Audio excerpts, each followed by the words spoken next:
Boss Motovlog.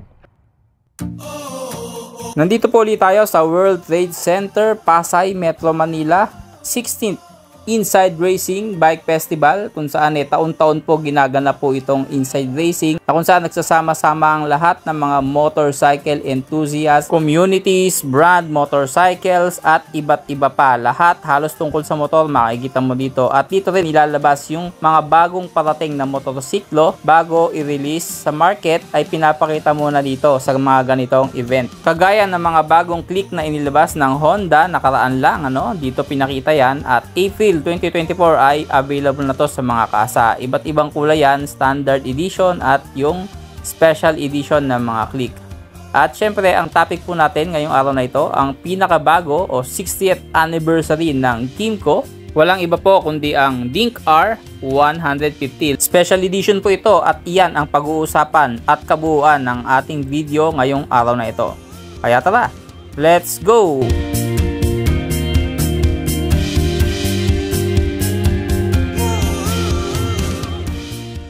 At bago po natin ituloy ang video, inaanyayahan po kitang mag-like, share and subscribe sa ating YouTube channel, at paki-follow na rin po ang ating Facebook page.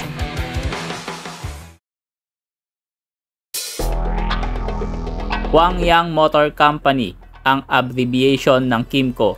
Ang Kymco ay naitatag noong February 5, 1963 by Mr. J.S. Ko.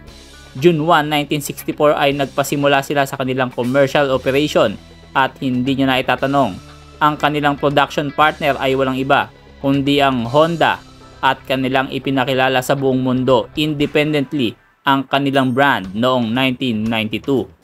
Ngayon, naka-headquarters sa Quanzhou, Taiwan, at patuloy na gumagawa ng mga makabagong motor na ikinagugulat din ng iba pang mga motorcycle companies. Official partner ng BMW since 2000 pagdating sa mga scooters, pangatlo sa Amerika, pangalawa sa Espanya at number 1 sa Italia. At fast forward sa panahon natin ngayon, ay patuloy ang Kymco sa pagbibigay ng dekalidad at maaasahang makina, at nagse-celebrate ng ika-60 anibersaryo kasama ng kanilang mga product lineup dito sa 16th Inside Racing event na naganap dito sa Pasay World Trade Center, Metro Manila.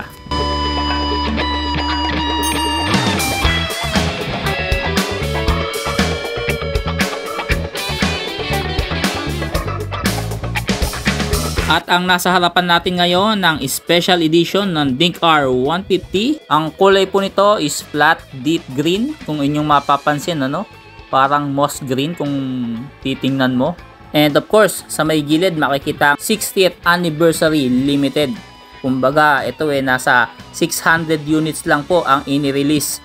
Mula April 1, mabibili mo na to sa mga kasa. Kaya pwede na po kayong magpa-reserve. Kung mapapansin nyo, ready top box na po sa likod, at meron na rin po yung crash guard. Kumbaga, kung magsisetik pa kasi nito, aabot din ng mga 15,000 almost lahat-lahat ng mga naidagdag dito. So siya, ready for touring na yung ganitong setup mga bossing, At ito pong Dink R 150 ay punong-puno po ng specs and features kagaya ng TCS. Meron po yung ABS na po, harap at likod. Yung TCS, traction control, pinagsasabay niya yung gulong mo. Technology yan para mas maiwasan yung mga disgrasya pagka madulas yung dinadaanan mo at bigla kang nag-sudden brakes. At ang ABS naman, ginagawa nito sa motor natin, hindi niya nilalak yung kanyang mga gulong para tuloy-tuloy pa rin yung ikot mo, hindi ka ititilapon ng motor. So ayos na ayos yan, bibihira po kasi yan sa mga 150cc, pero dito sa Kymco makikita mo LED na po lahat ng mga ilaw niyan, turn signal sa likod, headlight, mga turn signal, pati yung mga daytime running light. Wala na po kayong makikitang bulb type. At napakalapad at malaki po ang kanyang windshield para naman pag nagtouring ka, hindi direkto sa mukha mo yung hangin. Meron kang 2-type foot positioning para kung nangangalay ka, pwede mong iunat ang iyong dalawang paa. At napakaganda niya, parang ibon mga bossing, parang Angry Bird kung titingnan mo yung format, tindigan ng Dink R 150. At napakaganda ng kulay nito, kakaiba talaga sa kalsada kung magkakaroon ka na itong limited edition na to. At pagdating sa upuan mga bossing, talagang very generous talaga ang Kymco pagdating sa upuan, napakalapad po. At merong hook dito sa may ilalim niya No, ayos, oh, parang hindi nga hook kung tutuusin. Napakaganda ng pagkakalagay doon, napaka-premium. Keyless na po ito at ito ay mayroong 10.7 fuel tank capacity. Makikita mo sa may gilid mo.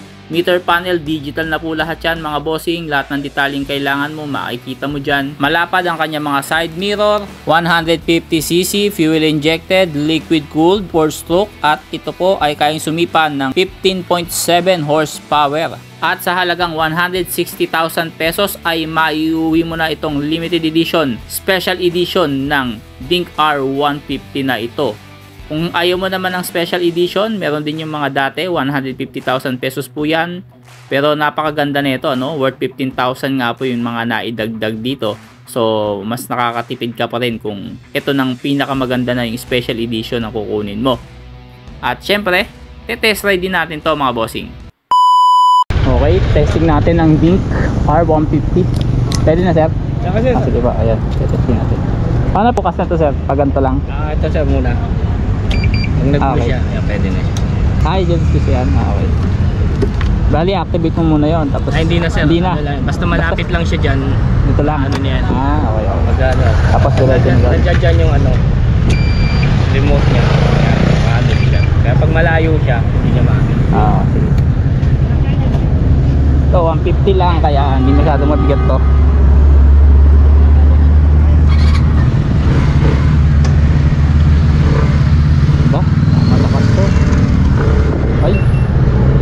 Iba, malakas mga boss.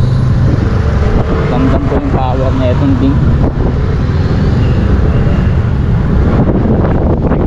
Ayos din, maganda pang touring to.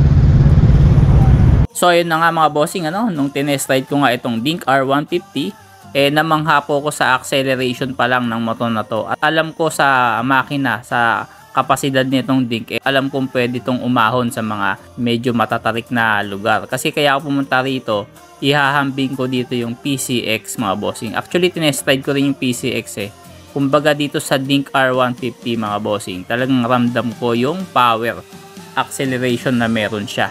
At ang problema ko lang dito sa Dink mga bossing, yung pyesa, yun talaga yung problema ko sa mga ganito, yung after sales. Kasi kung gagamitin mo to pang araw-araw, pang daily use, pang sundo sa eskwela, kasi ako nagde-delivery riders ako, gusto ko gamitin siya talaga, yung sagad-sagaran. Problema ko yung pyesa. Hindi kagaya ng PCX, kung napakadaming PCX nga dito sa atin, madali ka lang makakahanap ng pyesa. Kumbaga matibay din naman ng Dink kasi nga tested na yan mga bossing. Pero ang problema mo, yung after sales support pagka kailangan mo na. Pagka ganito, kung kukuha ka nito, siguro ahead of time, magpapareserve ka na ng mga pang basic maintenance mo kagaya ng bola, air filter, belt, yung mga kailangan lang, lalo na kasi kung gagamitin mo pang araw-araw yung motor. Pero kung gagamitin mo naman to, bibihira lang at pang chill ride lang tuwing linggo, pwede na to kahit hindi ka na masyadong maggagahol masyado sa mga pyesa o maghabol pa. Kasi nga, meron ka naman makukuhanan, yun nga lang, maghihintay ka nga lang talaga ng pagdating. Pero kung pang araw-araw mo naman, paulit-ulit na lang tayo, syempre, mag-advance order ka na ng pyesa. Ganun na lang siguro yung diskarte mo dito. Pero pagdating naman sa mga accessories, o mabihira lang tong mga gantong Dink R150 dito sa ating bansa, napakahirap po ng mga accessories nito at kalimitan napakamamahal po. Pero solid naman talaga yung motor mo, wala kang masasabi. Kimco yan Kilala na po at tiwala na po ang mga European dyan sa brand ng motorcycle na yan, lalo na pagdating sa scooter. Number 1 to, ito yung mga kauna-unahang scooter ba dito sa atin sa Pilipinas. Natatandaan nyo ba yung SYM? Yan ang kasabayan yan dito sa atin, yung mga Kimco na yan, Dink R150. So okay, hanggang sa muli, paalam.